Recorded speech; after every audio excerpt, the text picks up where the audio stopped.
दोस्तों 19वीं सेंचुरी से मूवीज और कार्टून में टाइम ट्रेवल को लेके काफी ज्यादा क्रेज और काफी ज्यादा पॉपुलैरिटी देखने को मिली है। बच्चे ही नहीं, बड़े भी टाइम ट्रेवल या फिर स्पेस से जुड़ी मूवीज में काफी इंटरेस्ट लेते हैं। हर कोई इसके पीछे के साइंस को जानना चाहता है कि आखिरकार ये पॉसिबल है तो है कैसे, और अगर है भी तो इसको हम कर कैसे सकते हैं, और क्या कोई तरीका है, और भी बहुत सारी बातें।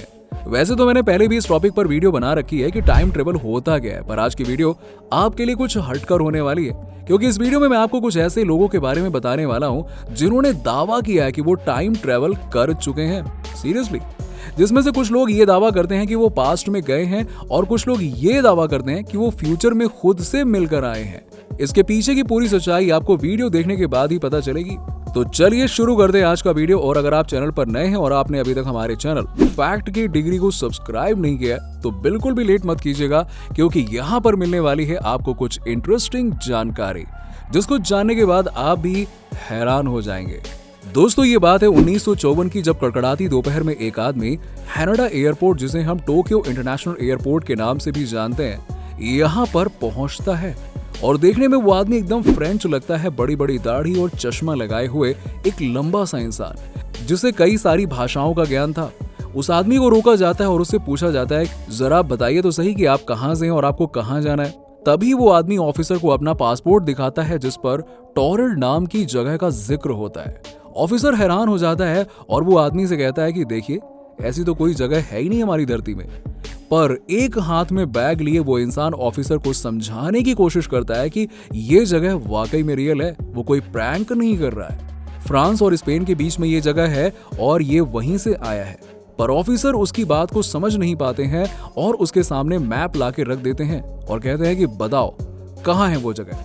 वो आदमी मैप देखकर हैरान हो जाता है कि आखिरकार उसका शहर अचानक से गायब कहाँ हो गया, और जिस जगह उसने टॉरड का जिक्र किया था वहां पर तो एंडोरा नाम की जगह है। ऑफिसर को उस आदमी पर शक होता है और वो उसको अरेस्ट करने के लिए वारंट तैयार करने लग जाते हैं। वो आदमी पास के ही होटल में ठहरा था और ऑफिसर ने उसके गेट के बाहर 2 गार्ड भी तैनात कर रखे थे। अब आप सोचिए कि आगे क्या हुआ होगा। वो अरेस्ट होने वाला है अगले दिन, क्योंकि पुलिस को पूरा यकीन था कि वो फेक है। और अगले दिन ऑफिसर उसको अरेस्ट करने के लिए जाते हैं और जैसे ही गेट खोलकर अंदर घुसते हैं तो देखते हैं वहां कुछ भी नहीं है। इवन नॉट अ पेपर और अ डॉक्यूमेंट ही शोड। ये घटना अभी भी एक राज ही है कि आखिरकार ये हुआ तो हुआ कैसे। चलिए अब आपको लेकर चलते हैं ऐसी ही एक और दिलचस्प इंसिडेंट की ओर।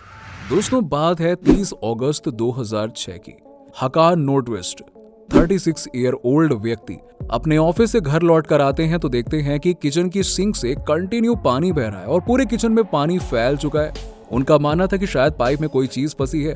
वो कैबिनेट ओपन करते हैं और पाइप को सही करने लगते हैं, पर पानी अभी भी नहीं रुका।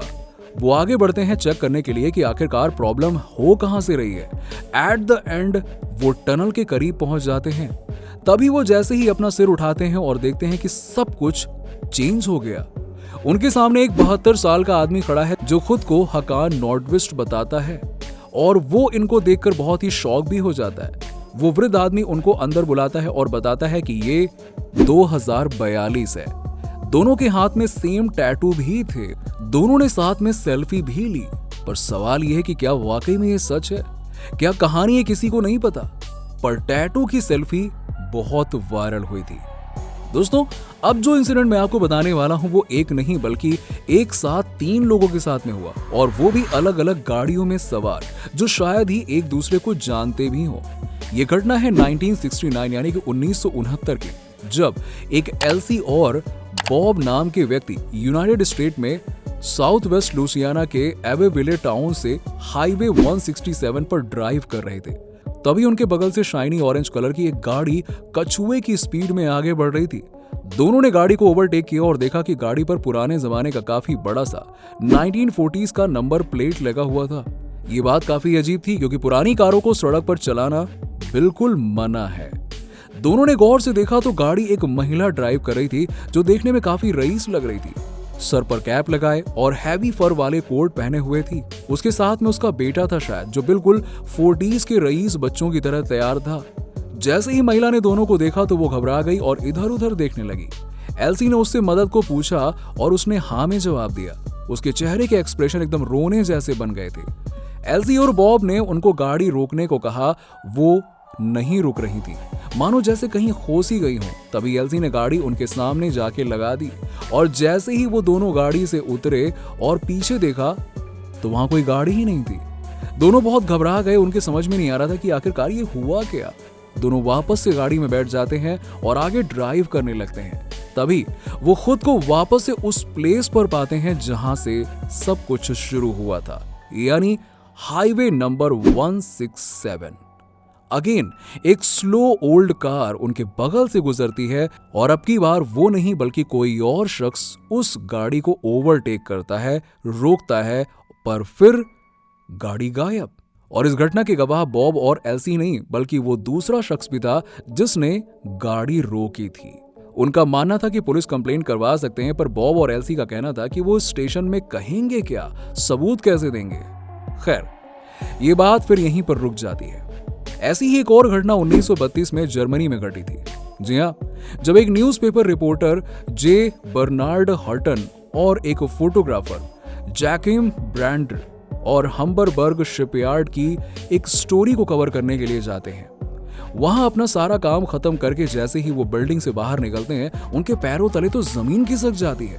वो देखते हैं कि बाहर तो घमासान युद्ध चल रहा है, हवा में सैकड़ों फाइटर प्लेन, एयरक्राफ्ट उड़ रहे हैं, बिल्डिंग्स कोलैप्स हो रही हैं, काफी लोग मारे जा रहे हैं और चारों तरफ अफरा तफरी मची हुई है। दोनों को कुछ समझ नहीं आता है कि आखिरकार पल भर में ऐसा क्या हो गया कि जो पूरे शहर में मातम का माहौल छा गया। दोनों भागकर वापस बिल्डिंग में जाते हैं और सिक्योरिटी से पूछते हैं कि अगर वो कुछ हेल्प कर सकें इस वॉर में तो जाएं। और अचानक से ये कैसे शुरू हुआ है और सिक्योरिटी इतने शांत क्यों बैठे हैं। वो उसको भागने के लिए कहते हैं, पर सिक्योरिटी पर्सन को उनकी कोई बात ही समझ में नहीं आती। वो पूछता भी है आखिर ये दोनों इतना पैनिक क्यों कर रहे हैं। दोनों सिक्योरिटी गार्ड को अपने साथ बाहर ले जाते हैं, पर ये क्या, बाहर का नजारा तो बिल्कुल भी वैसा नहीं है जैसा रिपोर्टर और फोटोग्राफर बता रहे थे। अब तो सब कुछ नॉर्मल है, लोग इधर उधर आ जा रहे थे, रोड पर गाड़ियां चल रही थी और ये कहानी भी बिना किसी एविडेंस के यहीं पर रोक दी जाती है। आप इसे टाइम लैप्स भी कह सकते हैं। अचानक से बाहर कदम निकालते ही आप ऐसी जगह पर पहुंच जाते हैं जो उस प्रेजेंट टाइम में कहीं एग्जिस्ट ही नहीं करती हो, पर कहीं तो करती होगी ना। अगर आप भी टाइम लैप्स, टाइम गैप या फिर टाइम मशीन और टाइम के बारे में जानना चाहते हैं तो आप हमें नीचे कमेंट बॉक्स में कमेंट करके बता सकते हैं। हो सकता है कि हमारी अगली वीडियो आपकी डिमांड पर हो। वैसे हाँ, अभी कहानी यहाँ पे खत्म नहीं होती है। अब मैं आपको इस वीडियो की last time travel story share करने जा रहा हूं जो पहले की सभी स्टोरी की तरह काफी ज्यादा इंटरेस्टिंग है। दोस्तों, बात है साल 1968 की। शार्लोट वॉरबर्टन नाम के व्यक्ति सड़क पर चलते हुए कॉफी पीने के लिए एक कॉफी शॉप में जाते हैं।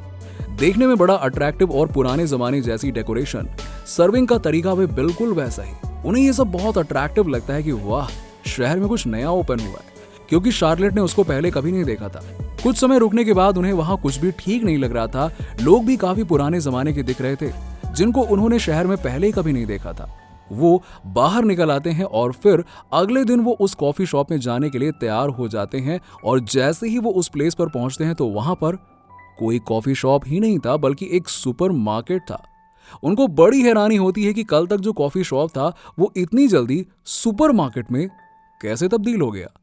काफी कंफ्यूजन होती है और काफी रिसर्च करने के बाद चार्लोट को पता चलता है कि वास्तव में उस जगह पर एक कैफे था जिसको टूटे हुए कई दशक बीत गए हैं। अब शार्लेट को समझ में नहीं आया कि आखिरकार उन्होंने पास्ट में जाके कॉफी कैसे पी ली। है ना हैरान करने वाली बात। दोस्तों, उम्मीद है कि आपको हमारी वीडियो अच्छी लगी होगी। आप अपने सवाल नीचे हमें कमेंट बॉक्स में पूछ सकते हैं। चलिए मिलते हैं आपसे हम अगली वीडियो में, तब तक के लिए बाय बाय, टेक केयर।